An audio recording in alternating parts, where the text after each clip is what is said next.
في خبر مهم جدا جدا جدا. كل الناس بتتكلم على إمام عاشور.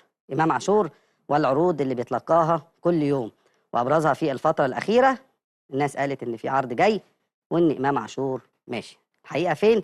الحقيقة إمام عاشور بيتلقى عروض في عروض لإمام عاشور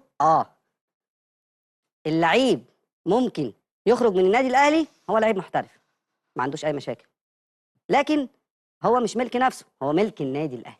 هو مش عقده هيخلص آخر السنة فيحق ليه التوقيع. إمام عاشور عنده عروض بالفعل، إمام عاشور عنده عروض وعروض جادة، لكن كل الكلام مع وكيل إمام عاشور. أما إمام عاشور لا يتحدث في مثل هذه الأمور إلا إذا النادي الأهلي قرر إنه يعرض ما يتلقاه من عروض على إمام عاشور. موضوع واضح وضوح الشمس. في عروض، أيوة في عروض لإمام عاشور، مش النهاردة ومش امبارح، من فترة كبيرة جدا.